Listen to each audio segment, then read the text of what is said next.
Good morning once again to all of you. This is Dalvinder Pal Singh, your host for today, and I'm going to teach you about IELTS today. So आज का हमारा जो topic रहेगा वो IELTS की writing के regarding रहेगा, जैसा कि हमने डिस्कस किया था. Okay, so let us start.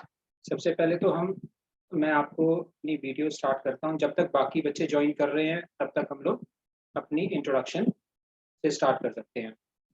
First of all, I am Dalvinder Pal Singh. I am from PS Language Planet Jalandhar and हमने ये इनिशिएटिव लिया है बच्चों को संडे को फ्री क्लासेस देने का. इसके पीछे लॉजिक बहुत हैं. सबसे पहला जो सबसे इम्पोर्टेंट लॉजिक है वो ये है कि इस पैंडेमिक में जो लोग ट्रैवल नहीं कर पा रहे for whatever the reasons are, तो उन सब के लिए ये प्लेटफॉर्म एक तरह से सपोर्टिंग प्लेटफॉर्म है जहाँ पे उन्हें सारी इंफॉर्मेशन आइल्स के रिगार्डिंग दी जा सकती है. तो इसीलिए मैंने आपको इसी प्लेटफॉर्म पे फ्री क्लासेस दे रहा हूँ ताकि आप लोगों को ये पता चल सके कि ऑनलाइन क्लासेस में और हमारी जो ऑफलाइन क्लासेस होंगी उनके अंदर क्या-क्या चीज़ें हम लोगों ने पढ़ानी है. सबसे इम्पोर्टेंट बात है कि आप सबका जो है वो एक हमारे साथ बॉन्ड बन जाएगा जो कि हमने लेटर ऑन हम लोग कंटिन्यू करेंगे जब हमारी ऑफलाइन क्लासेस भी स्टार्ट हो जाएंगी. तो आप सबसे ये रिक्वेस्ट है कि आप सभी लोग अपने साथ अपनी नोटबुक और अपनी एक पेंसिल और पेन लेकर बैठिए क्योंकि हमने बहुत कुछ सीखना है जिसके अंदर हमने आपको कुछ यहाँ पे ऐसी चीज़ें बतानी है जो मे बी आपने पहले सुनी हो आइल्स के बारे में, मे बी आपने ना सुनी.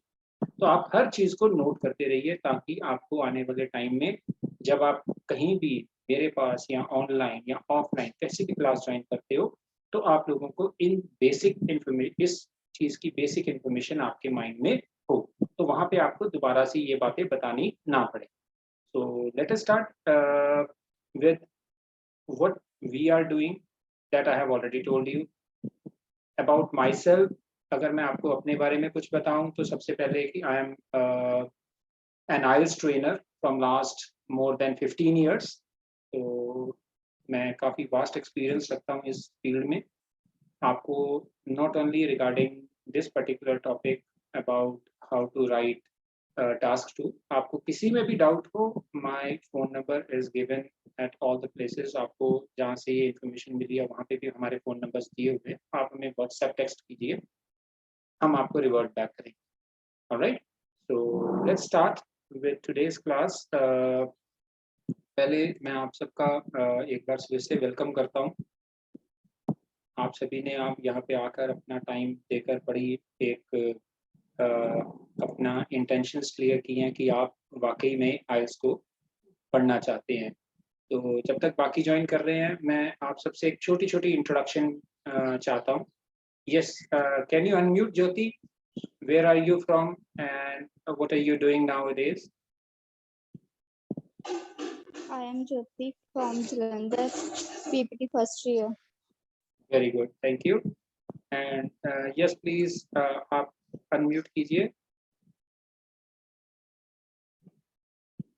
आप अपनी एक नाम और कहाँ से हैं और क्या कर रहे हैं आप उसके बारे में बता दीजिए. रॉबिन संधू लिखा होगा आपके नाम पे.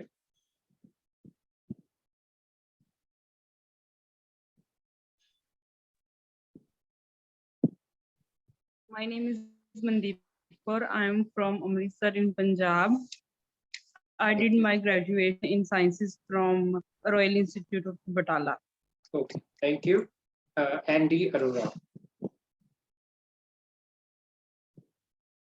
Hi, I'm Andy Arora from Hoshiarpur and I'm doing my 12th class from JCDV College in Jasua. That's good, that's good. Yes, ma'am, please unmute.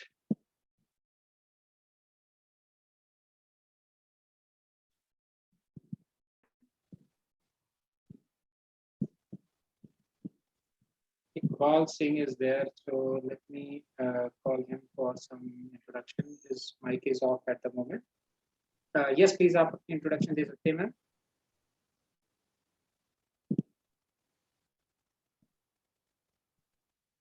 Me, sir? Yes, आप दे सकते हैं अपनी introduction. My name is Amandeep. I am from Punjab, but now I live in Canada. That's very good. Thank you very much. आपने हमें Canada से join किया है. Thank you very much. Let's start the class. I'm going to share my screen with you. I hope इनमें से आपको कुछ चीज़ों का पता होगा, कुछ चीज़ों का आपको नहीं पता होगा. I am using blended language here. The main reason is कि हो सकता है कि किसी को लैंग्वेज में प्रॉब्लम आ रही हो किसी तरीके से, तो आप हिंदी या पंजाबी में अब जब मैं बोलूँगा तो आपको ज़्यादा क्लियर होगी. This is the reason why I'm using like a blended language. All right. So welcome once again to all of you. Let's start with our first class. जब तक बाकी बच्चे ज्वाइन कर रहे हैं, मैं आपको एक छोटी सी वीडियो दिखाना चाहता हूँ जिसके अंदर मैं आपको जो है आइल्स की बेसिक इन्फॉर्मेशन ज़रूर दूंगा उसके अंदर. ठीक है, तो आप प्लीज़ एक बार उस वीडियो को ज़रूर देखिएगा.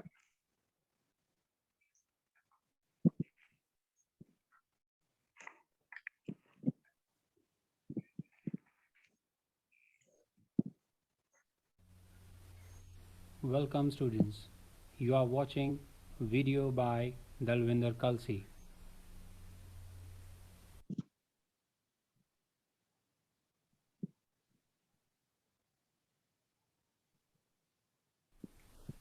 Hello students. Today I am going to discuss with you some of the facts and details of IELTS. First of all, IELTS, or we can call it IELTS, stands for International English Language Testing System.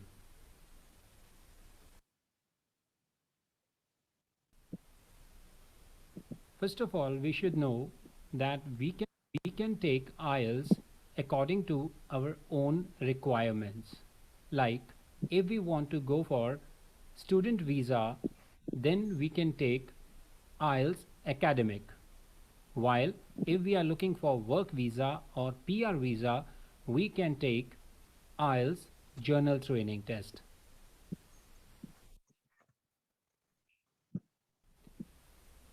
We further have two formats of IELTS exam.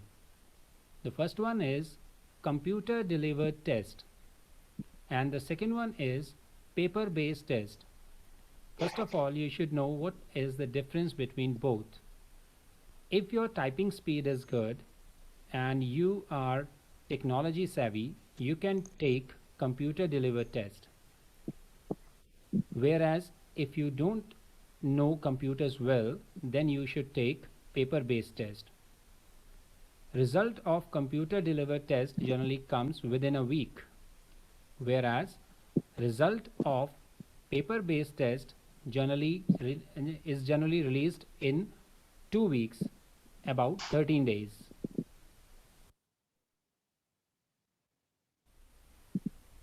IELTS exam is generally conducted by two of the companies. One is UK based British Council and the other one is Australian based IDP. And question papers are generally set by University of Cambridge, USA.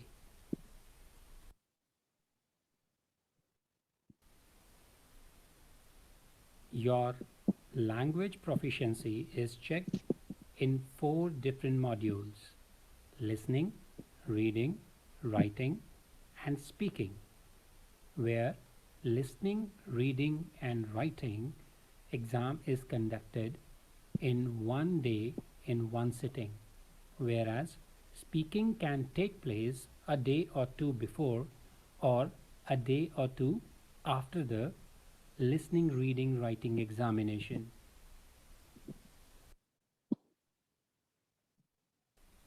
And if we talk about the difference between IELTS academics and IELTS journal training, then two of the modules are similar in both exams. These are listening and speaking, whereas academic reading is different from journal training reading and academic writing is different from journal training writing. Timing in both remains the same.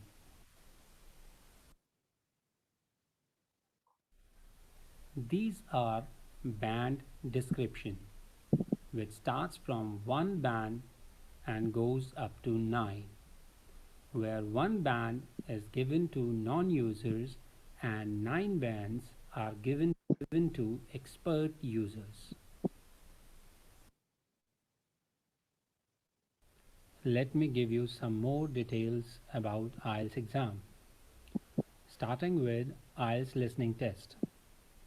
This is particularly for paper-based test, where about 30 minutes of tape will be played, and later on you will get 10 minutes to transfer your answers from question paper to the answer sheet, whereas 10 extra minutes are not given in case of computerized examination. As far as reading is concerned, you will get 1 hour to complete your test. Writing test will also take about 1 hour. On other hand, IELTS speaking test may vary from 11 minutes to 14 minutes.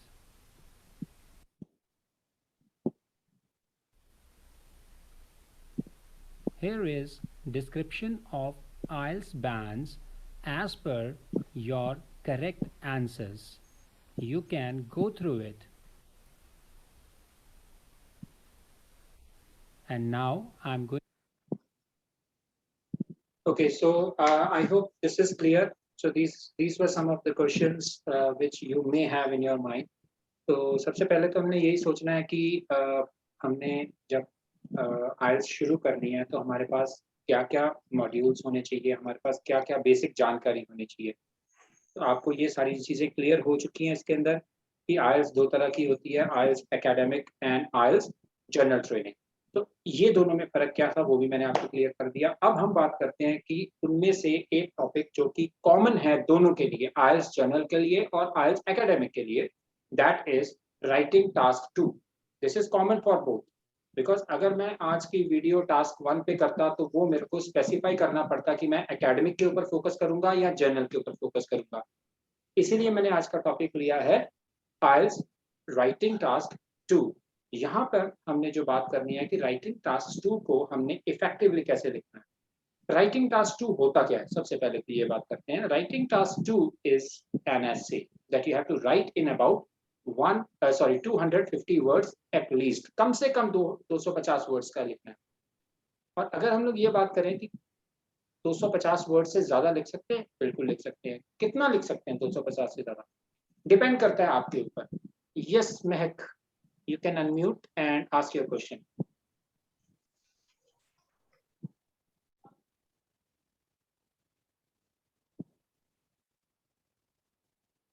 Mahak, you can unmute if you have any question. You can unmute yourself.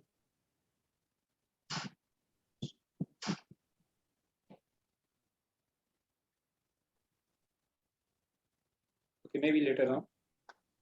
So IELTS का जो basic format तो ये मैंने आपको बता दिया। अब writing task 2 की बात करते हैं। राइटिंग टास्क 2 के अंदर क्या होता है कि हमने एक ऐसे लिखना होता है। ऐसे को हमने 250 वर्ड्स में एटलीस्ट लिखना होता है, मतलब कि कम से कम 250 वर्ड्स। ज्यादा हम इसको 300 वर्ड्स में भी लिख सकते हैं, 350 वर्ड्स में भी लिख सकते हैं, उसकी कोई लिमिट नहीं है। लेकिन लिमिट किस चीज की है? आपके पास टाइम की लिमिट है। समझ रहे हो ना? अब आपके पास 40 मिनट्स हैं भागने के लिए। आप ग्राउंड का 1 चक्कर लगा लो 40 मिनट्स में, 2 चक्कर लगा लो, 3 चक्कर लगा लो, ये आपके ऊपर डिपेंड करता है। तो आपकी मर्जी है आपके कितने चक्कर लगते हैं। 40 मिनट से ज्यादा इसके ऊपर टाइम स्पेंड नहीं करना है, बिकॉज आपने टास्क 1 भी करना है जिसके अंदर आपको मिनिमम 20 मिनट्स लगेंगे। तो 20 मिनट्स और 40 मिनट्स का रेशियो हमेशा मेंटेन करना है। The reason being your IELTS task 2 will give you 66% of weightage. 66% of weightage around, this may vary 1 or 2% up and down. तो 66% जो वेटेज है वो टास्क 2 की होती है और बाकी जो है वो 34% या 33-34% के आसपास जो है वो टास्क 1 की होती है। तो आपका फोकस किसके ऊपर होना चाहिए? सबसे ज़्यादा फोकस आपका होना चाहिए टास्क 2 के ऊपर। तो इसीलिए मैंने आज टास्क 2 लिया है, जिसके अंदर हम डिस्कस करेंगे कैसे कैसे क्वेश्चंस होते हैं और किस तरीके से हमने उसको क्रैक करना है। सबसे पहले हम आते हैं कि ऐसे के टॉपिक्स कैसे होते हैं। पहला टाइप होता है ओपिनियन का।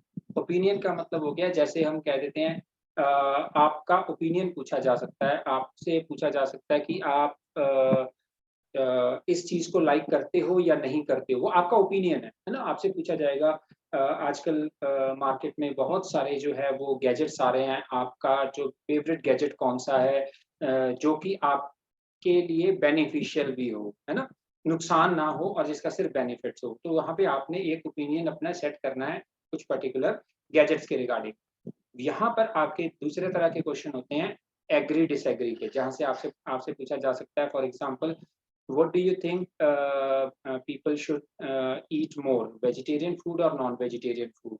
Do you agree that vegetarian food is healthier as compared to non-vegetarian food? Something like that, मतलब जहाँ पे आपसे आपके ओपिनियन को पूछा जा सकता है, ठीक है।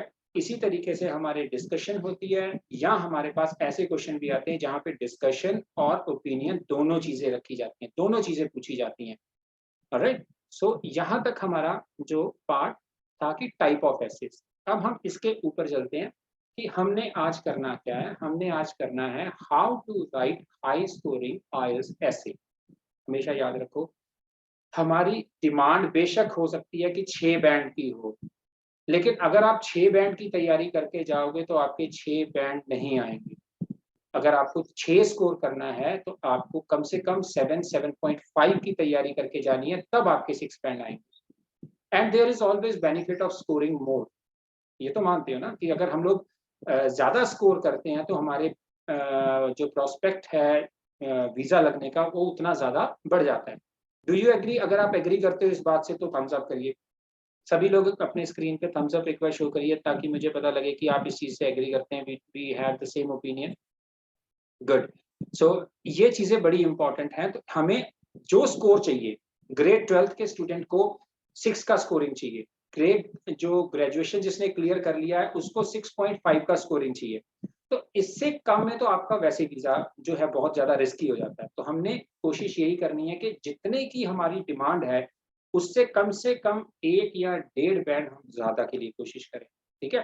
तो लेट अस सी हमारे को सबसे ज्यादा प्रॉब्लम कहाँ पे आती है। मैं आपको एक छोटी सी एग्जांपल देता हूँ। क्या होता है कि ऑस्ट्रेलिया के अंदर जब कोई पढ़ने जाता है तो, या किसी भी कंट्री में कोई पढ़ने जाता है, कनाडा में, यूएसए में, अगर आपकी स्टडीज कंप्लीट हो जाती हैं अच्छे तरीके से, अच्छे बैंड अच्छे नंबरों से आप क्लियर कर लेते हैं, तो उसके बाद भी आपके सामने एक चैलेंज खड़ा रहता है, आपको आईएलटीएस एक बार फिर से करनी है। और उस टाइम पर आपने क्या करना है, सबसे बड़ी बात है कि आपकी जो प्रॉब्लम बाकी किसी में नहीं आती है, सिर्फ और सिर्फ आपकी प्रॉब्लम आती है राइटिंग टास्क। उसका रीजन क्या है? क्योंकि जितनी भी आपने स्टडीज वहां पे करते हो या जितनी स्टडीज आपने यहाँ पर करी होती है, ये मोस्टली जो है वो प्रैक्टिकल बेस्ड स्टडीज होती हैं, या जो हमने 10th तक पढ़ी होती हैं या 12th तक पढ़ी होती हैं वो हमारे माइंड से अब स्किप कर जाती हैं। तो वहाँ पे मोस्टली प्रैक्टिकल बेस होती हैं, तो वहाँ पे हमारे पास इतना ज्यादा एक्सपोजर मिलता नहीं है ऐसे टॉपिक्स के ऊपर। हमें सिर्फ अपने सब्जेक्ट से रिलेटेड टॉपिक्स मिलते हैं जिसके ऊपर हम लोग अपने थीसिस लिख लेते हैं, अपने आइडियाज लिख लेते हैं, मगर कहाँ पे नहीं लिख पाते, जहां पर हमारे पास टॉपिक्स आईएलटीएस के होते हैं। तो वहां पे मल्टीपल फील्ड्स के ऊपर हमारे से क्वेश्चन पूछे जा सकते हैं। कभी वो एनिमल्स के ऊपर पूछेंगे, कभी इन्वायरमेंट के ऊपर, कभी साइंस के ऊपर, अलग अलग तरह के क्वेश्चन हो सकते हैं। तो मेन थिंग क्या हो गया, we have to understand that IELTS writing is the toughest part in the whole. बाकी सब में मार्क्स तो सभी में आते हैं, लेकिन आईएलटीएस में राइटिंग में सबसे ज्यादा आपको कोशिश करनी पड़ती है इसके अंदर मार्क्स लेने के लिए। तो लेट अस स्टार्ट कि how the things can work for us in case we want to score higher bands in IELTS. तो सबसे पहली बात, ये सारी बातें नोट करनी है आपने, ये जरूरी है। Minimum 4 paragraphs are required and there is no upper limit. तो ये बात तो मैंने आपसे कह दी। 4 पैराग्राफ्स तो मिनिमम बनाइए आप, और अपर लिमिट मतलब आप 5 बना लीजिए, 6 बना लीजिए, depending upon the type of content you are using. जब आपका कंटेंट अच्छा होगा तो आप 5 पैराग्राफ्स भी बना सकते हैं, 6 पैराग्राफ्स बना सकते हैं, कोई प्रॉब्लम नहीं है। 40 minutes of time uses is suggested. I have written here suggested. Why? Because हो सकता है कि आप इसको 35 minutes में कर लो, आप इसको 45 minutes में करो, डिपेंड करता है आपके ऊपर, how fast you right, how fast you think. सबसे बड़ी बात है आप सोचते कितना ज्यादा हो, कितनी जल्दी क्विकली सोचते हो, ठीक है। Now penalty if written less than 250 words, अगर आपने 250 वर्ड से कम लिखा तो आपको पेनल्टी लगेगी, आपके बैंड्स जो हैं वो कम हो जाएंगे।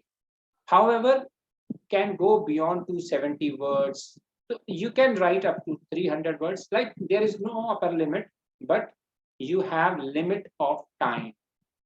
You have to finish your task in 35 to 40 minutes.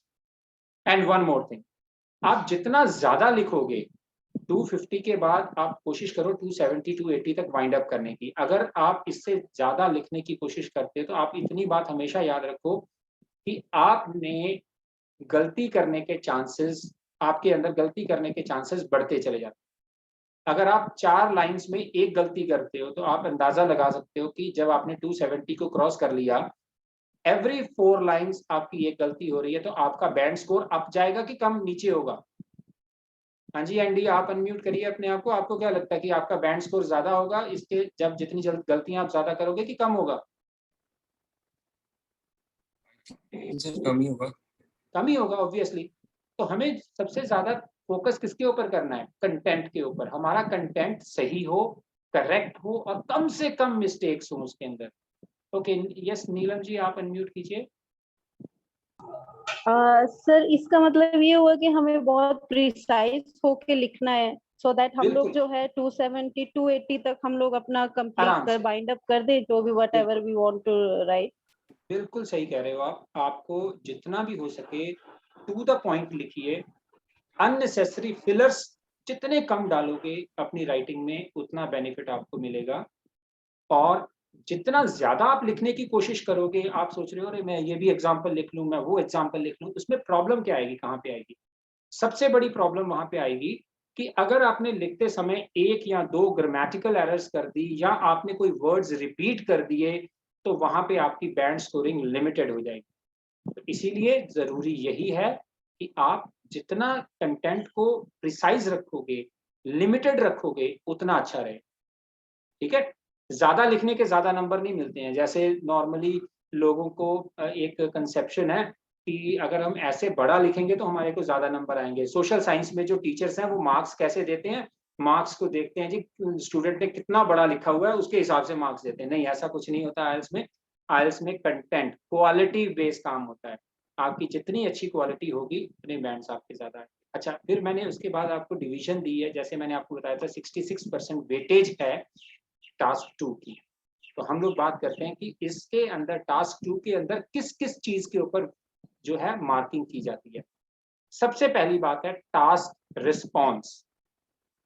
आपको जाना है दिल्ली, तो आप अंबाले वाला रूट पकड़ोगे, जलंधर से अंबाला, अंबाला से सोनीपत, पानीपत, सोनीपत, ये सारे रास्ते होते होते दिल्ली पहुंचोगे। और अगर आपने जलंधर से पकड़ लिया गंगानगर का रास्ता, पहले आप गंगानगर जा रहे हो, फिर वहां से कहीं से रोहतक घूमते हुए दिल्ली पहुंच रहे हो, तो वो आपका कभी भी आपको बेनिफिट नहीं करेगा। The same thing is here. आपको टास्क रिस्पॉन्स करना है, लेकिन हमें अपने टास्क पर ही रहना है। ऐसा ना हो कि हम अपने रास्ते से भटक जाएं। जब आप अपने रास्ते से भटकोगे तो आपको इस चीज का बेनिफिट नहीं मिलेगा। आपसे पूछा जा रहा है मान लीजिए वेजिटेरियन और नॉन वेजिटेरियन के बारे में, तो आप वहां पे कुछ और ही लिखते चले जा रहे हो उसके अंदर, तो फिर क्या उसके अंदर कैसे किस तरीके से आप बेनिफिट लोगे? तो ये बहुत जरूरी बात। ठीक है, तो उसके बाद कोहेशन एंड कोहेशन जो है वो आपका यहाँ पे सबसे ज्यादा इंपॉर्टेंट हो जाता है। यहाँ पे जो मैंने लिख दिया है यहाँ पे, ठीक है, इसको भी 25% वेटेज मिलता है। वोकैबुलरी जो है वो आपकी 25% इसके अंदर जो है वो काउंट होती है। जितनी अच्छी वोकेबलरी यूज करोगे, करेक्ट कॉन्टेक्स्ट में यूज करोगे, तो उसको आपको बैंड्स ज्यादा मिलेंगे। ग्रामर जो है वो आपको इसके अंदर बहुत ज्यादा स्पेसिफिक रहना है। GRA कहते हैं इसके अंदर हम इसे।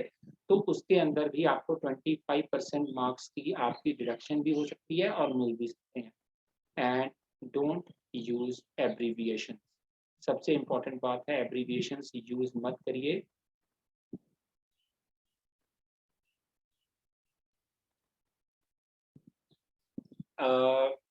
Some of the questions are there from student side.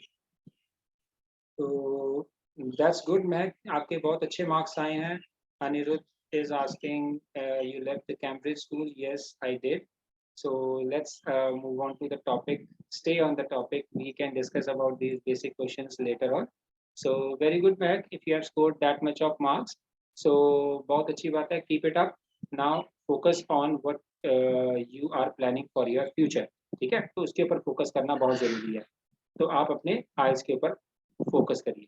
Next is don't use abbreviations. Abbreviations क्या होती हैं ये आपको पता है। जैसे गवर्नमेंट के लिए हम लोग क्या लिख देते हैं, GOVT dot. Mobile number, mobile and number को NO डॉट। तो जो ये वर्ड्स हैं, ऐसी वर्ड्स को हमने नहीं लिखना है, एब्रीविएशंस नहीं लिखनी है।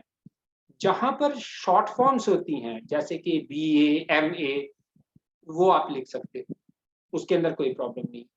ठीक है, उसके अंदर हमारे को कोई प्रॉब्लम नहीं होती, क्योंकि वो शॉर्ट फॉर्म्स यूज की जाती हैं रेगुलर में। ठीक है, नेक्स्ट इज, अब हम बात करते हैं कि बॉडी स्ट्रक्चर कैसा होता है ऐसे का। तो ये बात आप प्लीज नोट कर लीजिए कि आपने सबसे पहले इंट्रोडक्शन लिखनी है, फिर आपने बॉडी पैराग्राफ 1 लिखना है, उसके बाद आपने बॉडी पैराग्राफ 2 लिखना है। अब इनके अंदर क्या लिखना है वो भी मैं आपको बताऊंगा। ठीक है, फॉर द टाइम बीइंग आप इसको नोट कर लीजिए कि introduction, body paragraph 1, body part और paragraph number 2, body paragraph 3 if needed, अगर जरूरत है तो, अदरवाइज कंक्लूजन। ये चीजें हमने, हमारे जो है 4 से 5 पैराग्राफ्स नॉर्मल बन जाते हैं। अच्छा, अब हम आते हैं नेक्स्ट पार्ट के ऊपर, जिसके अंदर हम बात कर रहे हैं how to understand the question. देखो यहाँ पे प्रॉब्लम पता क्या आती है, आइल्स में लिखने के पहले जो एक स्ट्रेटजी हमें यूज करनी है, हम उसके बारे में बात करते हैं। अच्छा, मैं अभी क्वेश्चन करना चाहता हूँ इकबाल से। यस इकबाल, प्लीज अनम्यूट, अपने आपको अनम्यूट करो।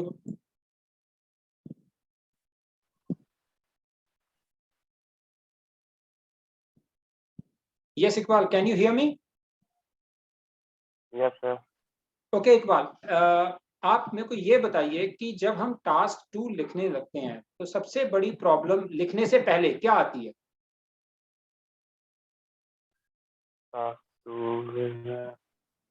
जब आपके सामने क्वेश्चन पड़ा होता है, आपने क्वेश्चन पढ़ लिया, अब आप उसके अंदर सोच रहे हो कि हमने क्या करना है इसके रिगार्डिंग, कैसे लिखना है। आपको किस चीज में दिक्कत आती है? उसके क्वेश्चन के रिगार्डिंग दिक्कत आती है, कंटेंट के रिगार्डिंग दिक्कत आती है, आइडियाज नहीं मिलते, किस में प्रॉब्लम आती है? कंटेंट के बारे में पता नहीं लग रहा कि आइडिया भी IMD है, पर तो जो लाइंस लिखनी होती है तो उस टाइम पता नहीं लग रहा।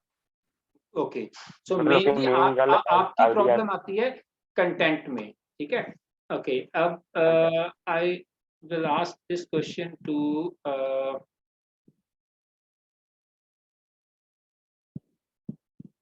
महक, आप अनम्यूट कीजिए।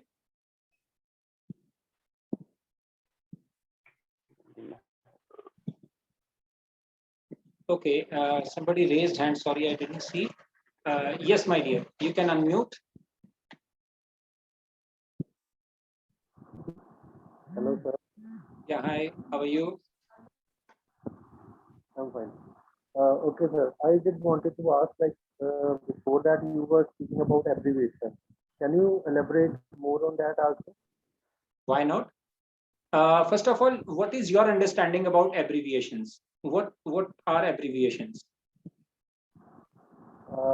Sir, when we write them in the short form, like BOZ, because, like we use these kind of words in WhatsApp, and these are part of our daily routine. Yes, absolutely. These can be abbreviations, some symbols that you use to describe a word, B/W, between, something like that, right? So these sort of words or these sort of abbreviations are not applicable, or you can say are not allowed in IELTS. If you do, then you risk to score less marks in that. उसके पीछे reason क्या होता है? Because जब हम, एक और question आपके लिए है, आप मेरे को बताइए कि क्या B.com तो ये एब्रीविएशन है या नहीं है?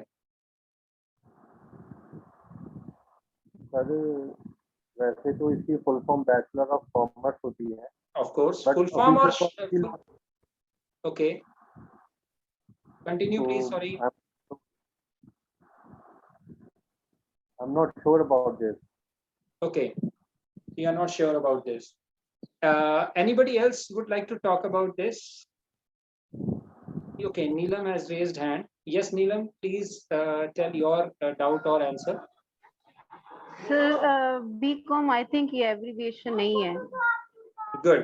BCom, BA, MLA, MP, these are not abbreviations. These are short लेकिन जैसे forms. हम लोग गुड मॉर्निंग लिखते हैं तो GM लिख देते हैं, जी, या बिटवीन No, में GM BW लिख देते GM हैं। is- आई थिंक वो इनफॉर्मल कॉन्वर्सेशंस होती हैं। एब्रीविएशन से हमारा मतलब है जो हम टेक्निकली एब्रीविएशंस रेगुलर राइटिंग में लिखते हैं, या जो इनफॉर्मली हम लोग लिखते हैं, जैसे कि गवर्नमेंट को GOVT लिखकर डॉट डाल देते हैं, जहां पे भी डॉट डाल के हम लोग लिख देते हैं ना, उसको शॉर्ट फॉर्म बना देते हैं उसकी, दैट इज कॉल्ड एब्रीविएशन। अगर हम बात करें मोबाइल नंबर, मोबाइल लिख के नंबर NO लिख के डॉट डाल दिया, तो वो NO लिख के डॉट डाला तो उसका NO का मतलब क्या गया? नंबर। ठीक है, इस तरीके से हम लोग एब्रीविएशंस को यूज करते हैं। इसके अलावा जैसे हम लोग एब्रीविएशंस यूज करते हैं डोंट के साथ DON apostrophe and then T. We always suggest to write do not rather than writing don't, can't, shouldn't. So these sort of words we always ask not to write in your task 2. I hope Amanji this is clear. Aman? Yes, sir. It is clear, sir. Okay, thank you. Anybody else who would like to ask any question based on this?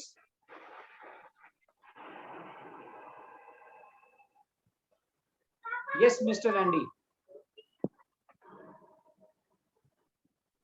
Sir आपने कहा जैसे कि ऐसे word हमें अपने task 2 में नहीं लिखने चाहिए। सर हमें जब हम पैराग्राफ लिखेंगे तब भी नहीं? बिल्कुल, पैराग्राफ ही तो हमने लिख रहे हैं, हमने जो टास्क 2 लिख रहे हैं उसके अंदर लिख क्या रहे हैं? या आई थिंक जब हम कोई स्टार्ट कर रहे हैं, कोई क्वेश्चन पुट कर रहे हैं जैसे, उसमें भी नहीं? नहीं, हमने आइल्स के अंदर हमारे को सिर्फ 2 चीजें लिखनी है। नंबर 1 हमने लिखना है अपना टास्क 1 या टास्क 2, ये वाली राइटिंग पार्ट हो गया, या हमने अपने आंसर्स देने हैं जो कि रीडिंग में और लिसनिंग में होंगे। ठीक है, यहाँ पे हम लोग 2 जगह पे हम लोग अपनी राइटिंग यूज करते हैं। अगर आपकी जो रीडिंग है या आपकी जो लिसनिंग है उसके अंदर कुछ वर्ड्स ऐसे यूज हुए हैं जहां पर आपको एब्रीविएशंस दी गई हैं, वहां पर आप यूज कर सकते हो। लेकिन अगर वहां पे पूरा वर्ड लिखा हुआ है और आप उसकी जगह एब्रीविएशन यूज करते हो, तब आपके मार्क्स डिडक्ट हो जाएंगे।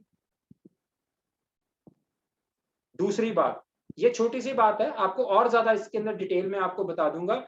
अगर आप आइल्स में रीडिंग में या राइटिंग के अंदर अगर आपने कहीं पर सिंगुलर यूज कर दिया और आंसर में प्लूरल वर्ड था, प्लूरल नाउन था, तब भी आपके मार्क्स डिडक्ट हो जाएंगे। फॉर एग्जाम्पल, वहां पे आंसर में था मोबाइल फोन और आपने मोबाइल फोन्स लिख दिया, या मोबाइल फोन्स आंसर होना चाहिए था, आपने मोबाइल फोन लिख दिया, आपका आंसर गलत हो जाएगा, ये आपका मार्क्स डिडक्ट कर देगा वहां से। ठीक है, तो ये चीजें छोटी छोटी बातें हैं, ध्यान जरूर रखना है इन बातों का। जब हमने एब्रीविएशन को अवॉइड करना है तो अवॉइड करना है, तो हमने चांस भी नहीं देना है किसी भी एग्जामिनर को हमारे मार्क्स डिडक्ट करने के लिए। Yes Neelam, you can ask. Sir अगर किसी पैराग्राफ में जैसे सेकंड में या फर्स्ट में उसमें एब्रिविएशन यूज की गई है और हम लोग नहीं यूज करते हैं तो मार्क्स डिडक्ट होने के चांसेस रहते हैं या नहीं? आप कौन से पैराग्राफ की बात कर रहे हो? जैसे आप रीडिंग की बात कर रहे हो? नहीं, राइटिंग की बात कर रही हूँ। राइटिंग में आपको पैराग्राफ तो दिया ही नहीं होगा, आपको तो सिर्फ क्वेश्चन दिया गया होगा। और मैं आपको मेरे जितनी भी मेरे पास कंटेंट है मैं वहां पे आपको क्वेश्चंस दिखा दूंगा। वहां पे एब्रिविएशंस मैंने कभी पढ़ी नहीं है। क्वेश्चन भी आपको फुल फॉर्म्स में ही नजर आते हैं। जहां पर भी क्वेश्चन पूछा जाएगा वो फुल फॉर्म में नजर आएगा। अगर गवर्नमेंट के रिलेटेड है तो गवर्नमेंट पूरा लिखा आएगा। अगर आपका किसी और चीज के रिलेटेड है तो वहां पे वो पूरा लिखा आएगा। ठीक है, तो वहां पे वो पूरे वर्ड्स ही लिखे होते हैं। Okay, now coming up to thank you. Next part is, जब हमने आइल्स की राइटिंग शुरू करनी है तो सबसे पहले Neelam, your hand is up, do you still want to ask another question?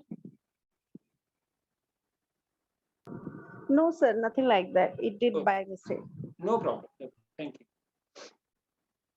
तो सबसे पहले जब हमने आइल्स की राइटिंग शुरू करनी है तो इसके अंदर, यस मिस्टर इकबाल,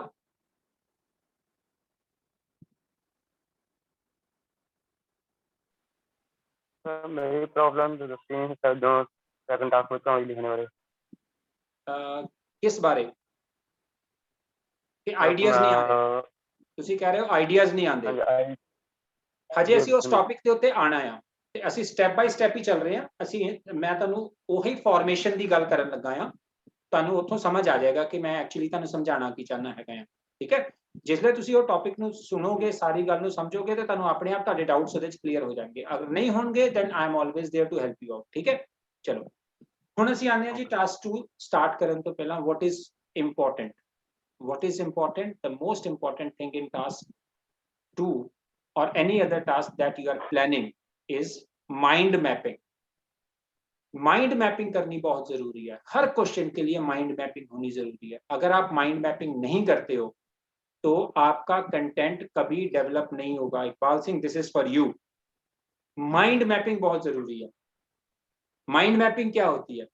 अब मैं आपको एक छोटी सी एग्जांपल देता हूं। अगर मैंने कहीं पे कोई काम स्टार्ट करना है या कोई काम करता हूं तो मैं डायरी पे नोट्स बनाता हूं। सबसे पहले डायरी में नोट्स बनाता हूं। नोट 1 ये, note 2 this, note 3 this, note 4 this. इसको हम चेकलिस्ट भी बोल सकते हैं या इसको हम अपने नोट्स भी बोल सकते हैं। तो आप अपने नोट्स बनाइए सबसे पहले।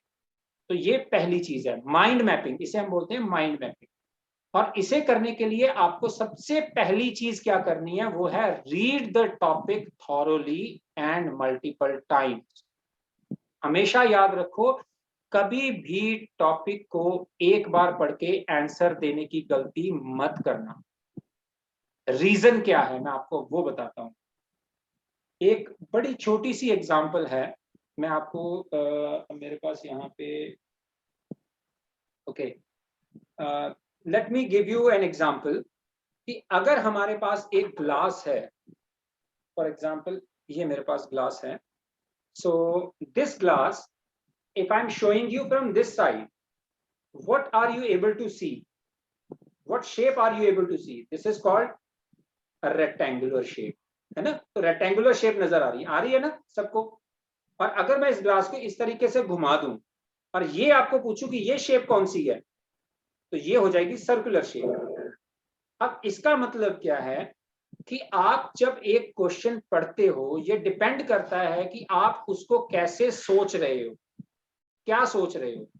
अगर आप उस क्वेश्चन को 2-3 बार पढ़ोगे, यानी कि अगर आप उस क्वेश्चन को ऊपर नीचे से 1-2-3 बार पढ़ोगे, अलग अलग एंगल से पढ़ोगे, उस क्वेश्चन को समझने की कोशिश करोगे, तो आपको उस क्वेश्चन का सही कॉन्टेक्स्ट पता लगेगा। सही कॉन्टेक्स्ट का मेरा मतलब ये है क्वेश्चन किस इरादे से पूछा गया है। हो सकता है क्वेश्चन के अंदर उनका मेन पर्पस पूछने का ये हो कि मान लीजिए एक क्वेश्चन ले लेते हैं, चलिए उसके बेसिस पे हम समझते हैं। Government of richer countries should spend their money, some part of their money on the poorer nations. Do you agree और डिसएग्री विद द स्टेटमेंट? अब यहाँ पर क्वेश्चन बड़ा सिंपल है, बहुत सिंपल है क्वेश्चन, कि इस रिच और डेवलप्ड कंट्रीज को अपना पैसा गरीब कंट्रीज को देना चाहिए या नहीं देना चाहिए। ठीक है, क्वेश्चन तो बड़ा सिंपल है, लेकिन अब इसको किस कॉन्टेक्स्ट में लिखोगे? आप लिख दोगे नहीं नहीं देना चाहिए, उसका रीजन क्या दोगे कि भाई वो उसका पैसा है, क्यों देगा वो हमारे, वो गरीब कंट्री को क्यों दे? अपना पैसा है, अपनी कंट्री पे लगाए। अब आपके पास ज्यादा पैसा है तो ऐसा थोड़ी है कि आप उसमें से लिफाफा भरोगे, साथ वाले घर में दे के आ जाओगे, जी मेरे पास ज्यादा पैसे हैं तुम लोग रख लो। ऐसा तो कोई नहीं करता है ना। जब ऐसा हम लोग नहीं करते हैं तो एक कंट्री क्यों करे? तो ये लॉजिक एक नंबर हो गया हमारा। ठीक है, दूसरा लॉजिक हो गया, हाँ जी मैं तो अपनी सैलरी में से ना रोज थोड़ा सा पार्ट जो है वो जाकर गुरुद्वारे में दे देता हूँ, मैं मंदिर में दे देता हूँ, मैं गरीबों को दान कर देता हूँ, तो हमें जो है दान करना चाहिए जो दूसरी कंट्रीज को देना चाहिए, है ना, जो कहता है कि पुअरर नेशंस को दे देना चाहिए। तो वो उसके पास ये लॉजिक हो गया। लेकिन अब क्वेश्चन यहां से फिर अराइज होता है, अगर कॉन्टेक्स्ट की बात कर रहा हूं, अगर मैंने इस क्वेश्चन को मल्टीपल टाइम्स पढ़ा होगा और इसको मैं थॉरोली समझने की कोशिश करूं, तो इसके अंदर एक पार्ट और बताया गया है जो हिडन है, जो शायद अगर आपको इसके अंदर कोई और कॉन्टेक्स्ट नजर आ रहा है तो आप मेरे को प्लीज हैंड रेज करिए, अभी देख लेते हैं कि आपने देखिए इसके अंदर कुछ पता लग रहा है आपको कि नहीं। कोई और कॉन्टेक्स्ट नजर आया इस क्वेश्चन में? Richer countries should spend some part of their money on the poorer countries. कुछ कॉन्टेक्स्ट में समझ में आया आपको इसके अंदर? कोई और कॉन्टेक्स्ट है? सिर्फ पैसे देने का कॉन्टेक्स्ट है कि कुछ और भी पूछा गया है इसके अंदर जो हिडन है? बताइए।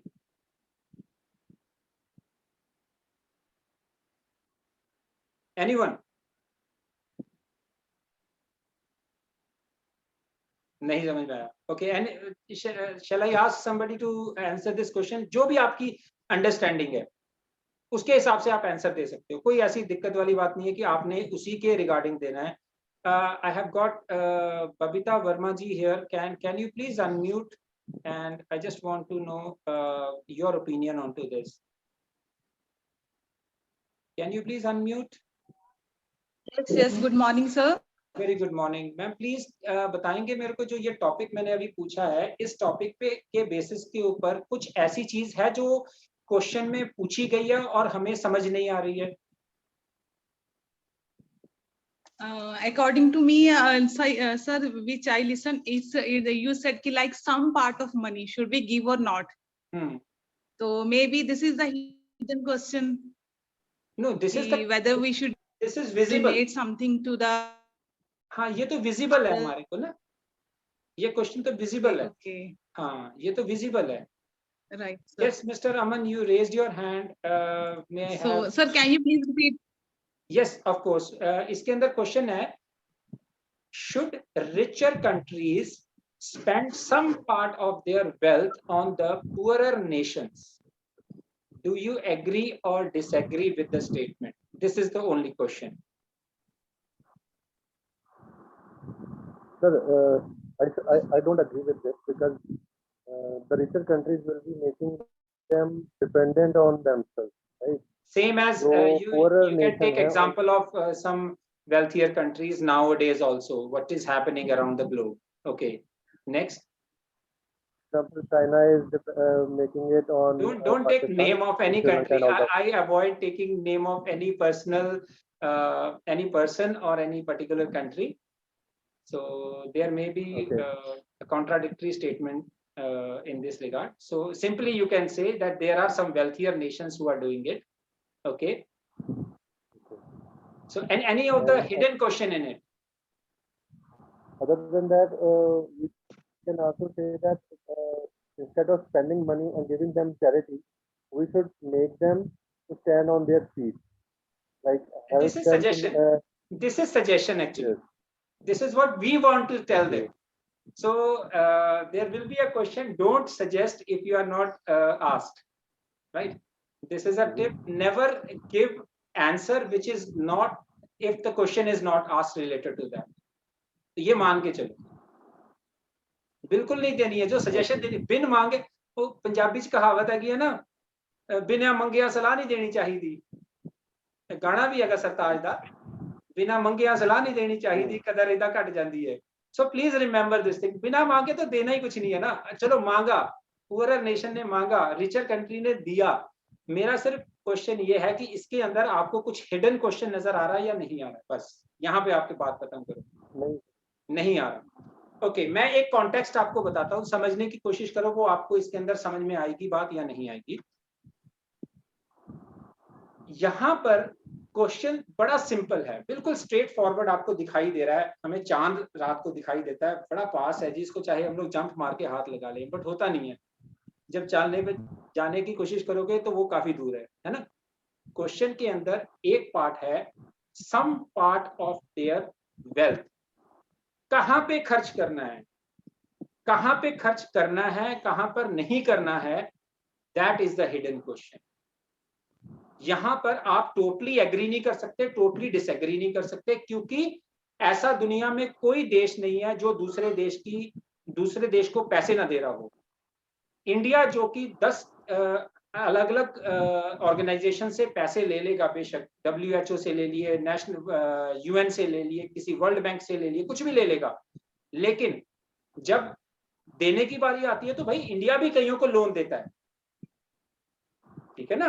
तो उसके पीछे एजेंडा क्या है, सबसे पहले तो ये चीज देखनी है कि ऐसा तो हो ही नहीं सकता कि पैसे दिए ही ना जाए। ये तो कहीं ना कहीं पे हमारे को थोड़ा बहुत तो मानना पड़ेगा कि अगर हमने एक सोसाइटी में रहना है तो कहीं ना कहीं पे हमें कंट्रीब्यूट करना पड़ेगा, लेकिन कहां पर करना चाहिए, कहां पर नहीं। जो आपने आंसर दिया बिल्कुल सही था, लेकिन आप उसको एक कॉन्टेक्स्ट नहीं बता पाए उसका, ठीक है। भीख नहीं देनी है किसी को, दान नहीं देना है, कि ताकि बैसाखियां नहीं देनी है हमने उनको कि हाँ वो दोबारा से काम करे ही ना। अगर हम ये चाहते हैं कि पुअरर नेशंस जो हैं वो सेल्फ डिपेंडेंट बन जाएं, तो हमें उनके अंदर इन्वेस्ट करना चाहिए ऐसी जगह पे जहां पर उनको रोजगार मिले, जहां पे बच्चों को एजुकेशन मिले, तो वहां पर वो पुअरर नेशन भी रिच हो सकते हैं। एक छोटी सी एग्जांपल है, आपको शायद अगर अच्छी लगे तो एग्री करना इससे। अलास्का, आपने सभी ने नाम सुना होगा, जो कि US का एक पार्ट है आज की डेट में।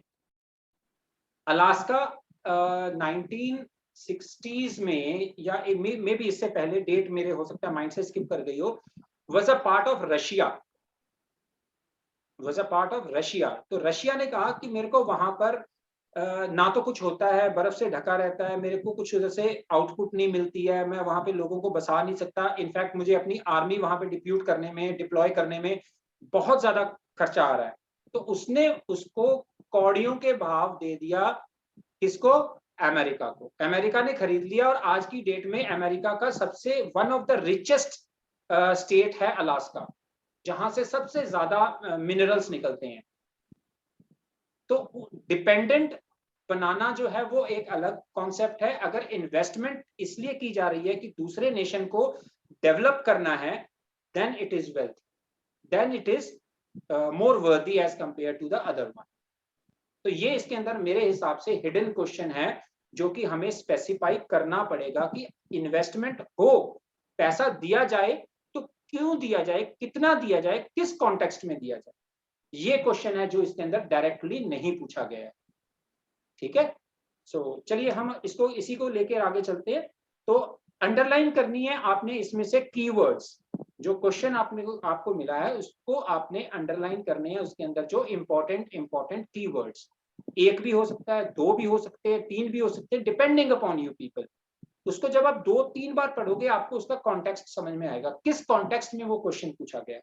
अलग अलग कॉन्टेक्स्ट में क्वेश्चन पूछा जा सकता है। इसकी एक बड़ी कॉमन एग्जांपल है, एक आदमी की लात टूट गई, बेड पे लेटा हुआ है, उसका कोई हालचाल पूछने आ गया, ठीक है जी। उसका फ्रेंड आके पूछता, और भाई क्या हाल चाल है? अब बोलता है हाँ भाई ठीक है। अब भाई वो ठीक है या नहीं है, उसका हालचाल तो पूछने आ रहा है, टांग उसकी टूटी हुई है, बेड के ऊपर वो बैठा हुआ है, तो सच्ची में बताओ कि क्या वो ठीक है? लेकिन उसके वर्ड्स क्या कह रहे हैं कि वो ठीक है। तो कॉन्टेक्स्ट बहुत जरूरी है समझना, कि जो वर्ड्स बोल रहे हैं क्या वही राइट सिचुएशन है, या कि जो वर्ड्स में नहीं दिखाई दे रही वो राइट सिचुएशन है। Read between the lines, try to understand what is going behind the mind, behind those words, that is important thing. और वो आप तब पढ़ सकते हो जब आप कम से कम 2-3 बार अपने क्वेश्चन को पढ़ोगे। इसके ऊपर काफी टाइम ले लिया हमने, but discussion was very good Indeed, thank you. Next is, जो हम इसके आगे चलते हैं, अब आपके लिए कुछ एक टिप्स हैं, ये आपने अपनी अप्लाई करनी है, ये स्ट्रेटजीज जो है जब आपने लिखना है ना। तो जब आपने इसके अंदर लिख रहे हो, in case of agree disagree, जैसे अभी हमने क्वेश्चन किया है, तो आपने स्पेसिफाई करना है उसके अंदर, इंट्रोडक्शन के अंदर, कि आप एग्री करते हो इससे, डिसएग्री करते हो, या पार्शली एग्री करते हो, या पार्शली डिसएग्री करते हो। ठीक है, तो आपने इस बात को माइंड में रखना है कि ये हमने इंट्रोडक्शन में बिल्कुल ब्लैक एंड व्हाइट में बता देना है उनको। फिर उसके बाद हमने अपना जो आर्ग्यूमेंट देना है, अपनी जो डिबेट करनी है, वो इसी के बेसिस पे करनी है। Give reasons of supporting your opinion and not supporting the other one. अगर आप ये चाहते हो कि वेल्थी नेशंस जो हैं वो पैसा दें, तो आप उसको रीजंस दो उसके पीछे, क्यों चाहते हो, और आप ये भी रीजंस दो कि आप क्यों देखते हो कि दूसरे को पैसा नहीं देना चाहिए। इसको भी क्रिटिसाइज करना है। यूज वैरायटी ऑफ सेंटेंसेस, ये बहुत इंपॉर्टेंट पार्ट है, प्लीज अंडरलाइन दिस, इसको बोल्ड में करके लिख लीजिए, ये बहुत इंपॉर्टेंट पार्ट है, क्योंकि यहाँ पे आके सबसे ज्यादा मार्क्स लूज होते हैं। जब हम कह देते हैं हमने तो सर 300 वर्ड का लिख के आ गए, पता नहीं उसने हमारे को 5.5 से ऊपर दिए नहीं। भाई बात 300 वर्ड्स की थोड़ी हुई है उनसे कि मैं आपको 300 वर्ड दूंगा तो आप मेरे को 7 बैंड दे देना। बात ये हुई है कि आप कितना क्वालिटी वर्क करते हो, कितना क्वालिटी वर्क करते हो। Variety of sentences, we have got simple sentences, we have got compound sentences, we have got complex sentences. आप जितना सिंपल सेंटेंस लिखोगे एक टास्क के अंदर, आपके मार्क्स लिमिटेड हो जाएंगे, मैक्सिमम 5 आएंगे। अगर आपने कंपाउंड सेंटेंसेस उसके अंदर यूज किए थोड़े से, तो आपके 5.5 तक आ जाएंगे। अगर आपने बहुत ही अच्छी लैंग्वेज यूज की तो 6 भी आ सकते हैं। मगर आपने अगर 6 से ऊपर लेने हैं तो आपको वैरायटी ऑफ सेंटेंसेस चाहिए, आपको कंपाउंड सेंटेंसेस चाहिए, आपको कॉम्प्लेक्स सेंटेंसेस चाहिए, आपने इडियोमेट्रिक एक्सप्रेशंस को यूज करना है, फ्रेजल वर्ब्स को यूज करना है, क्लॉजेस और एक्टिव पैसिव वॉइस यूज करो, जितना भी पैसिव वॉइस ज्यादा यूज करो। तो ये सारी बातें बहुत इंपॉर्टेंट हो जाती हैं जब आप टास्क 2 को लिखते हो, प्लान कर रहे हो। अभी तक हम सिर्फ प्लान कर रहे हैं, अभी लिखना नहीं स्टार्ट किया हमने, सिर्फ प्लानिंग चल रही है। use simple and compound sentence only, use of simple and compound sentences only will limit your band score। तो सिर्फ सिंपल और कंपाउंड सेंटेंस अगर आप यूज करते हो तो आपके बैंड स्कोर लिमिटेड ही रहेंगे, जब तक कॉम्प्लेक्स सेंटेंसेस में नहीं आएंगे, क्लॉजेस नहीं आएंगे, फ्रेजेस नहीं आएंगे, तब तक। Use plenty of connectors wherever applicable। Connectors क्या होते हैं? कनेक्टर्स होते हैं however, therefore, hence, thence, ठीक है, बिकॉज, ऑल्दो, इफ। जो ऐसे चीजें हैं, ये जितने ज्यादा यूज करोगे, इवेंचुअली, कॉन्सिक्वेंटली, ग्रेजुअली, एक्सपोनेंशियली, ऐसे वर्ड्स जो हैं आप उसके अंदर जितने ज्यादा डालते चले जाओगे, वो उतने ज्यादा आपके स्कोरिंग करने के चांसेस बढ़ते चले जाएंगे। Right, so this was about next one. Okay, now this is another set of things. To prove your point, use some factual outcomes of any survey related to the topic.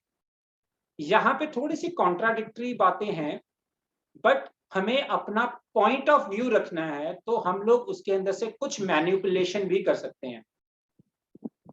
Directly मैं ये बात कहना नहीं चाहता, लेकिन फिर भी कहीं पर अगर आपको कोई सर्वे के बारे में पता है, या आप एक सर्वे रिपोर्ट को शेयर करते हो इसके अंदर, जैसे कि ईटी ने सर्वे करवाया, या हिंदुस्तान टाइम्स ने, जैसे हम एचटी ने सर्वे करवाया, उसके अंदर ये चीज फाइंड आउट हुई, तो वो सारी बातें भी इसके अंदर, सर्वे की बातें इसके अंदर की जा सकती है। इतने % लोग इसको मानते हैं, है ना। जैसे वो सलमान खान का एक शो नहीं आता था, कितने प्रतिशत भारतीय, है ना, तो ऐसे करके एक शो आता था जिसके अंदर वो ये बात बार बार बोलता था।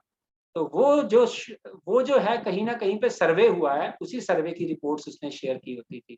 तो वैसा ही कोई सर्वे इसके अंदर भी डालना है, उसकी रिपोर्ट्स जरूर शेयर करनी है। Don't suggest anything if not asked. I guess Aman ji यहाँ पे क्लियर हो रही है बात आपको कि नहीं? Aman ji,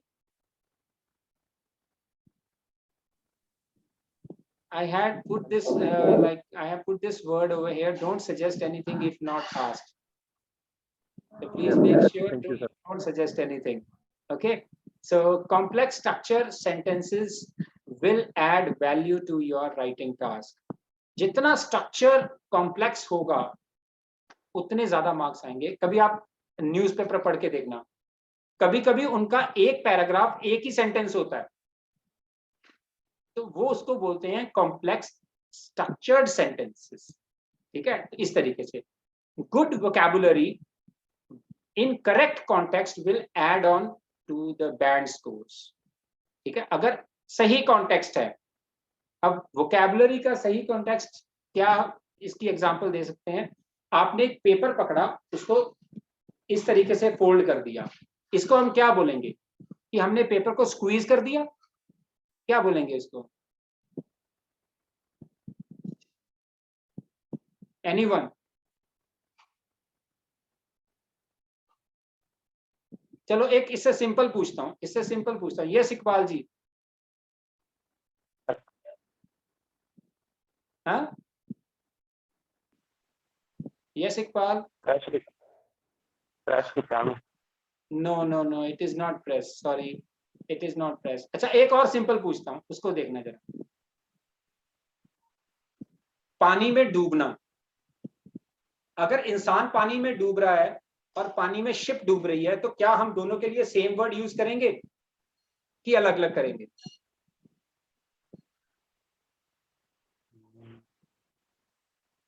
yes Iqbal.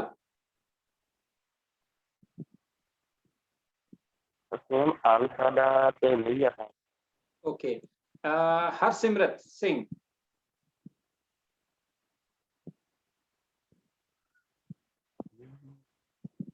Harsimrat Singh, unmute.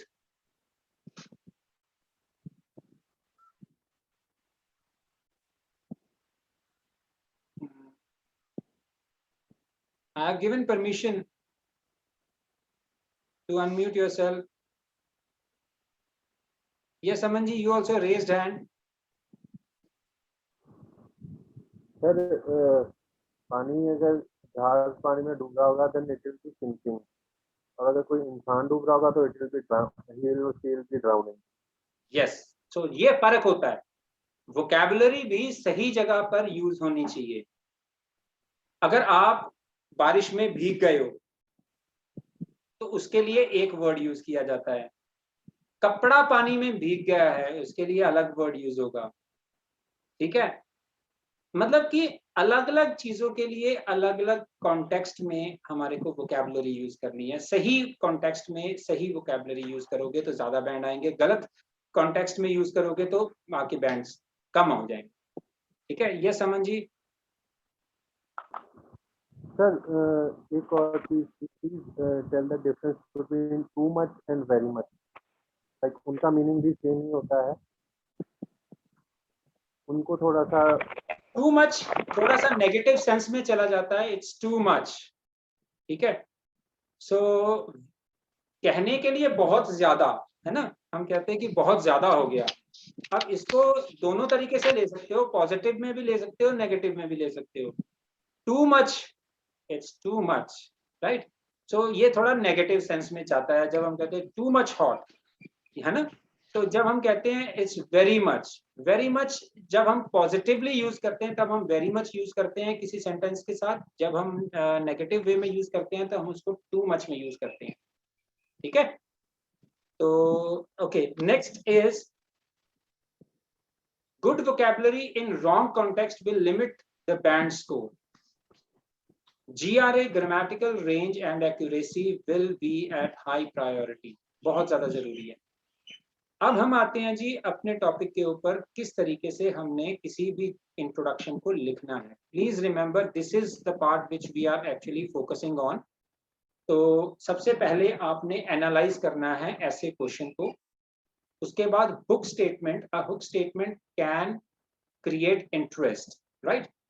Background या paraphrasing of the question. Thesis statement और your opinion statement is very important. So 3 parts हो गए हमारे इंट्रोडक्शन के. सबसे पहला क्या हो गया? Hook statement. दूसरा क्या हो गया, बैकग्राउंड या पैराफ्रेजिंग। तीसरा पार्ट क्या हो गया, थीसिस, स्टेटमेंट और योर ओपिनियन। इसके बाद आपकी जो वर्ड लिमिट है वो आप 45 से 60 तक की रख लीजिए, क्योंकि आपको अपने आर्ग्यूमेंट्स भी देने हैं, तो इसलिए आपको उसको 60 वर्ड्स के अंदर लिमिट करना चाहिए। ठीक है, तो बहुत इंपॉर्टेंट है ये बात। नेक्स्ट, अगर हम इस क्वेश्चन की इंट्रोडक्शन बनाएं तो आप सभी के पास कुछ टाइम होगा सोचने के लिए, आपको 2 मिनट देता हूं, जल्दी से सोच लीजिए। Many people believe that living a city life offers greater benefits as compared to the countryside. To what extent do you agree or disagree with the statement? Right? So this is something which we are discussing. तो सबसे पहले तो आपके mind में question clear हो गया। अगर आप इसको 2-3 बार पढ़ के देखो इस क्वेश्चन का क्या मतलब है। Many people believe that living a city life की बात हो रही है, सिटी कल्चर की बात हो रही है, लाइफस्टाइल की बात हो रही है, offers greater benefits। क्या क्या बेनिफिट्स होते हैं सिटी लाइफ के as compare to countryside और रूरल लाइफ। ठीक है, तो ये हमारा कॉन्टेक्स्ट है शहरी बंदा, पेंडू बंदा, ਤੇ ਦੋਨਾਂ ਦੇ ਵਿੱਚੋਂ ਕਿਹਨੂੰ ਬੈਨੀਫਿਟ ਜ਼ਿਆਦਾ ਮਿਲਦੇ ਨੇ, ਪੇਂਡੂ ਬੰਦੇ ਨੂੰ ਕਿ ਸ਼ਹਿਰੀ ਬੰਦੇ ਨੂੰ। So now find out yourself, and I'm just sharing with you one of the answer written by one of the student, and I have given 5 bands to that student, right? So please read the statement.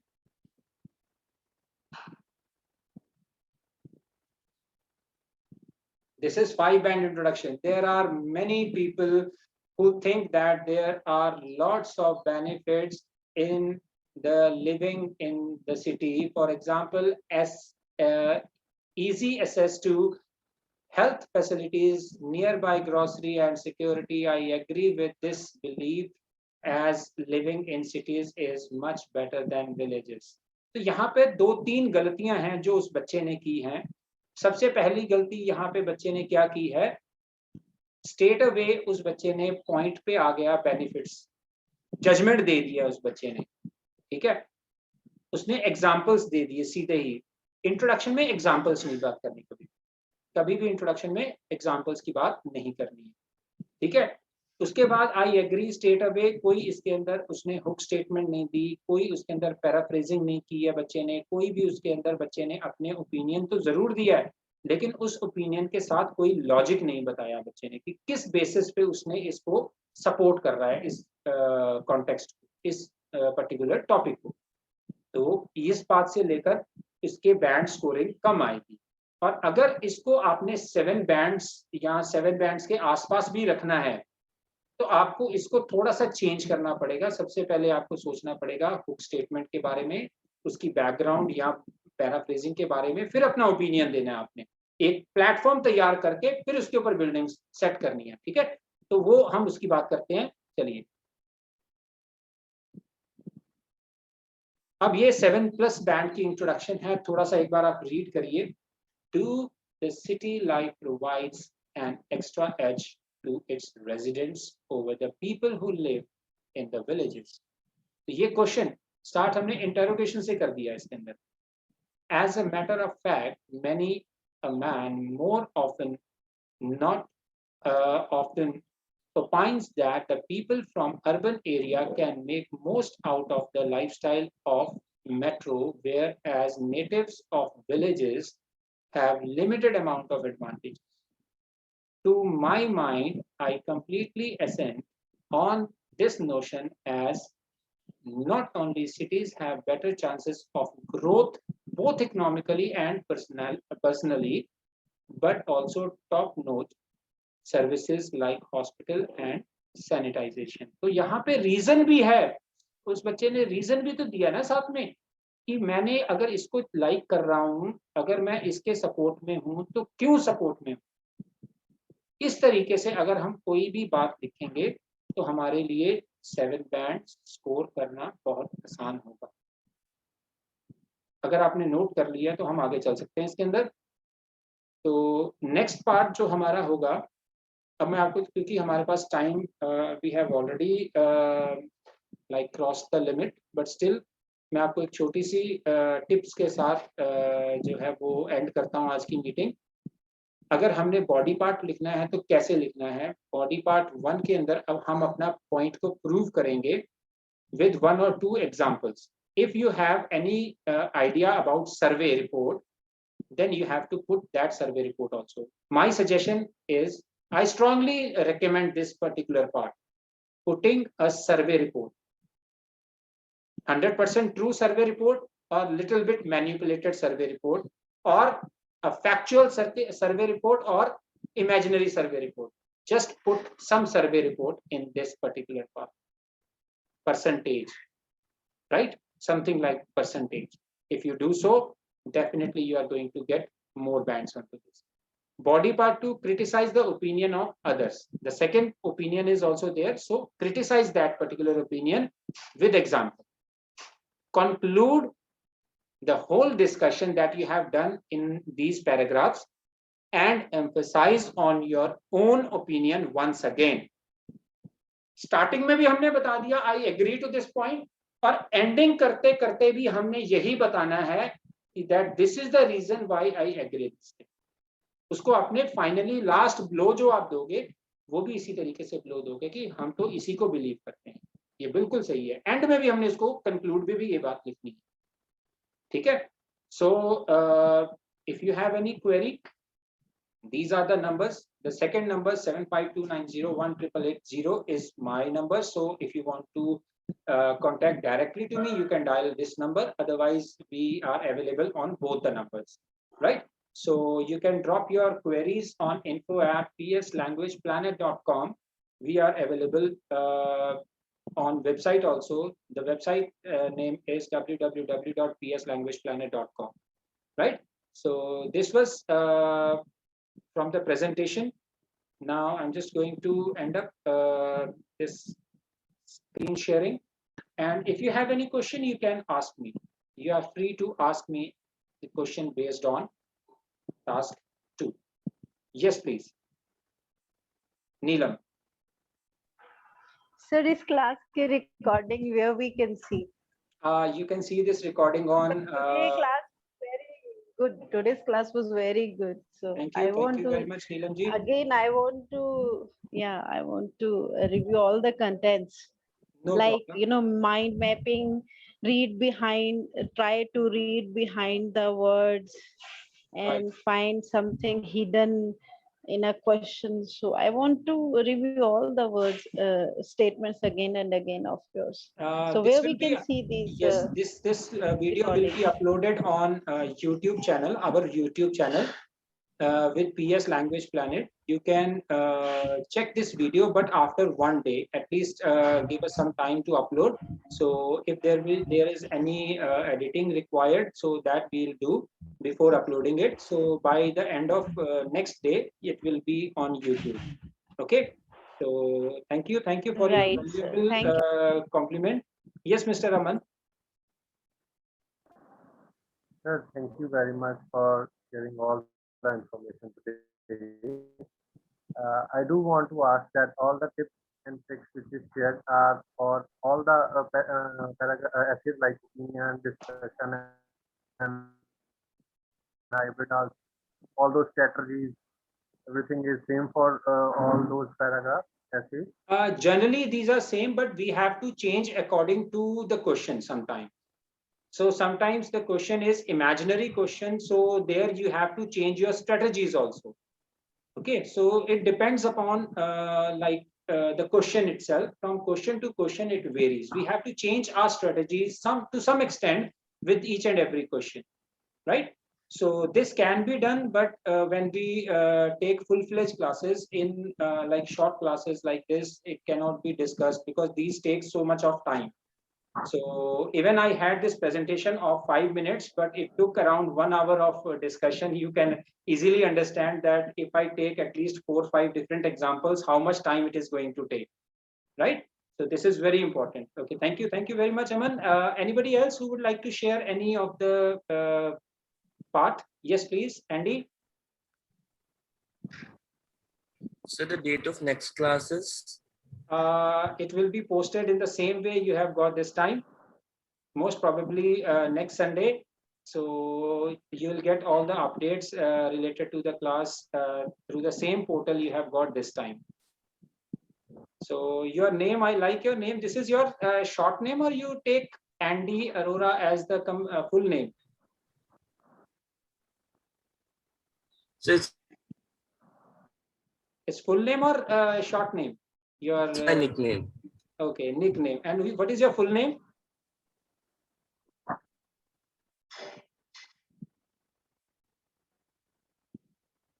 I got. So my full name is. Your voice is cracking a bit. I guess maybe network issue is there. Yes. Anybody else would like to share anything before we wind up? Achinpal Singh Arora. Okay. Thank you. Thank you very much. Yes. Anybody else who would like to say anything about the class, or we can wind up? Yes, may I request Babita ji to just unmute and say something about the class? Hanji, sir, of course, sir. So, sir, it was very fruitful session. Actually, I just want to know ki like different IELTS, means writing. Although I joined little bit late, so No I focus on the writing task. Writing task, I just. No problem. आप ना एक बार video जरूर देख लीजिएगा. मेरी video इसके ऊपर uploaded होगी जो कल जाएगी यूट्यूब के ऊपर. तो आप सर्च करके इस वीडियो को देख सकते हैं. तो उसके अंदर आपको पूरी डिटेल भी मिल जाएगी इसके रिगार्डिंग. ठीक है मैम. तो अगर फिर भी कोई डाउट रह जाएगा my I was just interested. Thank you very much ma'am. Thank you very much. Okay. Yes, Pallavi. Thank you. You're most welcome, ma'am. Yes, Pallavi, do you have any suggestion or any words for us?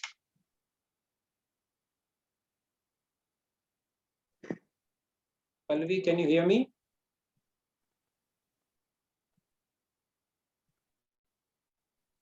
I guess maybe not able to hear.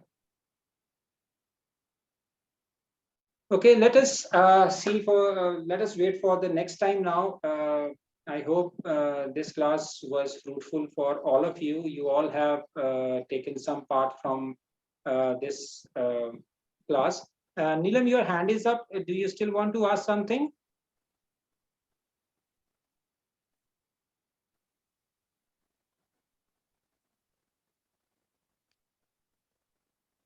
I guess it is by. He raised hand. Sir, is it possible, sir, that the way you are taking the classes, like I want to know if you can give a question in every session, and next you can time take the same question I have just discussed with you about whether city life is better or rural life is better. You can answer the same question.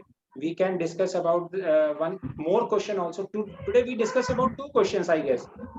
This is the second one. The first one was the richer countries should help the poorer countries, right? Should spend the money.